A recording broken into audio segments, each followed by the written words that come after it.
Eu queria falar um pouquinho desse assunto de internet, porque ontem a gente falou do Lula em rede nacional. Claro, abuso de poder econômico parou as emissoras. Como o Gaia percebe isso? Porque a gente sabe que o Sidônio está ali investindo no eleitor raiz do Lula. Como é que é essa percepção? É um erro estratégico ou foi proposital para ele comunicar com aquela ala mais estridente, aqueles 20%? Tem um gráfico muito interessante aí na Quest que a gente separou para passar e não botou, o Dantas, que é a pergunta que é: o que, você faria alguma coisa de diferente? E esse gráfico chega a 80% das pessoas que fariam diferente. Então, eu vejo aquele número de quem faria tudo igual, que é aquele eleitor raiz do Lula, não importa o que ele faça, que vai manter ali. E existe essa percepção que essas pessoas estão na TV aberta. E aí, também o Gayer, que é 100% eleito pela internet, como ele percebe esse voto assim das pessoas mais simples que não têm esse acesso tanto à internet, se o Lula ainda vê isso, ele ainda está numa geração analógica, né? Um presidente analógico numa geração tecnológica. Eu vejo um ato de desespero, né? Porque eles se arriscaram ali. Você pode ver que durante o governo Bolsonaro, mesmo quando a rejeição dele estava alta, nos momentos ali, nos piores momentos da pandemia, ele não se arriscou a ir lá e fazer propaganda de governo de forma escancarada como o Lula fez, porque ele sabia que isso poderia levar ao impeachment e ele seria cobrado por isso. Ali é um ato de desespero de uma política de marketing da época analógica, que já não funciona mais. O Sidônio, ele, na minha opinião, ele foi um presente pra gente, né, do ponto de vista da oposição. Ele chegou e uma das primeiras coisas que ele falou é que ele quer que o Lula viaje o Brasil e fale muito, sendo que o que levou o Lula a estar com essa rejeição foi justamente ele falar muito. E desde que ele começou a falar, novas gafes surgiram. E ele não demonstra nenhuma intenção de mudar o rumo, né? Continua nesse mesmo sentido, viaje muito e fale. Agora, o que pegou mal desse pronunciamento do Lula? Eles demonstraram total desconexão com o clamor popular. A população está reclamando do preço da comida, do custo de vida, vamos dizer assim. A população está reclamando do custo de vida que hoje está absurdo. A gasolina, o transporte, o aluguel que está aumentando, recorde de casas sendo tomadas de volta pelo banco, a criminalidade que está aumentando. Então vamos lá, esta é a preocupação. Ele vai lá e faz um pronunciamento sobre pé de meia e sobre farmácia popular, uma coisa que já existe e que as pessoas mais pobres já sabem. Então, não teve conexão entre o que a população está sofrendo e o que ele foi fazer na televisão. A população sentiu um desrespeito àquilo. O que esse cara está falando? Eu quero saber da carne, eu não como carne, meus filhos não estão comendo carne, não tem arroz aqui em casa mais, não tem café. Ele vem falar de pé de meia, que só é recebido quando o aluno forma, que inclusive teve um escândalo recentemente pelo TCU. Então, assim, é uma desconexão muito grande, é um pessoal que está desesperado, eles não sabem lidar com essa nova linguagem, como o Cláudio disse, né, que é uma linguagem diferente, ela é mais orgânica, ela tem que ser mais autêntica, mais genuína, uma coisa sem muita preparação, sem muito holofote, sem script, sem teleprompt. Eles não sabem lidar com isso. E quando o Lula é colocado numa situação, que é a que eu acabei de descrever, sem o teleprompt, sem o script, sem luz e tal, ele só sabe falar, cometer gafes, falar coisas que o distanciam ainda mais do povo. Então, assim, o Sidônio, para mim, ele é o melhor ator da oposição hoje. Eu acho que nós temos que É um infiltrado, é o cavalo de Troia. Não, tem muita piada. O meme hoje em dia é que ele é o craque do time, ele é o nosso infiltrado, vai Sidônio fascista, porque ele só tá ajudando a gente. Ô, Léo, você tem alguma pergunta aí, algum comentário a fazer final?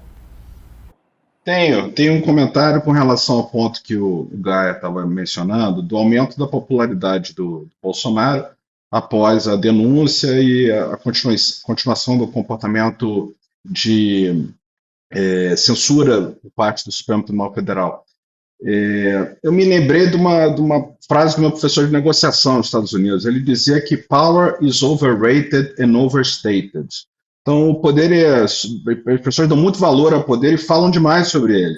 E ele mencionava o seguinte, vamos esquecer ideologicamente, tá? Mas Mahatma Gandhi destruiu o Império Britânico simplesmente seguindo os princípios e deixando o Império Britânico ser cada vez mais extremo até o momento que o Império Britânico caiu do penhasco, né? Então, o comportamento extremo, na minha opinião, ele sempre vai redundar numa consequência dessa.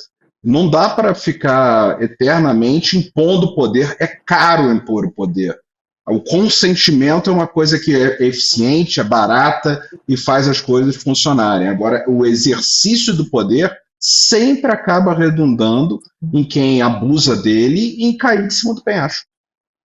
É o efeito backlash, né? O STF já deveria ter percebido isso, né? A última pesquisa mostrou que acho que só 12% da população, eu não sei se confia ou aprova na Suprema Corte Brasileira, eu não lembro exatamente, mas só 12% concordam com o que o STF está fazendo. Então, peraí, isso quer dizer que até gente da esquerda, gente que lá atrás bateu palma, já está percebendo que eles foram longe demais.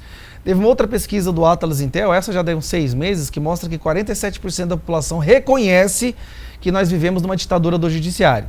Essa eu nunca vou esquecer, que inclusive eu apresentei ela para o Pedro Vaca nessa última reunião que a gente teve. 47% da população percebe que nós vivemos numa ditadura do judiciário. Agora, peraí, uma parcela gigantesca do Brasil nem sabe o que é ditadura do judiciário. Vamos colocar ali, tá? Os semi-analfabetos, aquela população mais humilde, claro. Mas, né? Eles nem sabem o que é isso. Sabe nem o que é ditadura. Pode tirar 30% aí que não faz nem ideia do que é isso.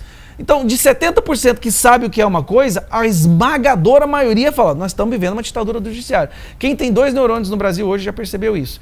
Então, assim, eles estão avançando porque eles não têm outra solução.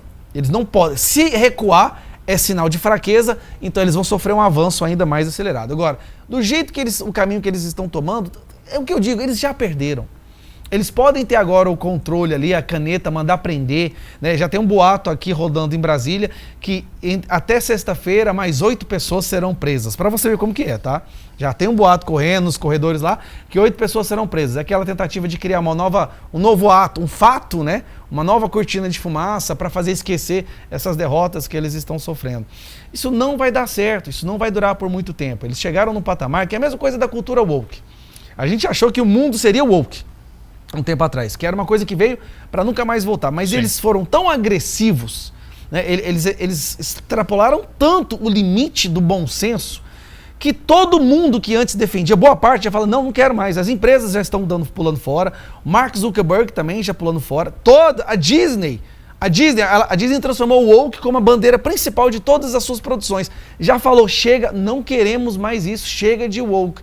É a mesma coisa que está acontecendo, o STF está passando pelo processo woke agora. No início o povo bateu palma porque era legal, estava perseguindo quem eles não gostavam, só que agora já foram num limite, extrapolaram de tal forma que a gente está vendo o editorial daquela imprensa que bateu palma quando as pessoas eram presas, sim, pela opinião delas, já está soltando todos os dias, olha, isso aqui foi longe demais, isso tem que acabar. Uma observação, tá?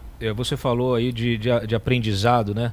Desde que você começou na política aí, no teu primeiro mandato, e eu fico muito feliz de ver muitos parlamentares da direita fazendo essa curva de aprendizado e passando a fazer, para além da expertise de redes sociais, de conversar diretamente com o povo e tal, fazer a oposição técnica.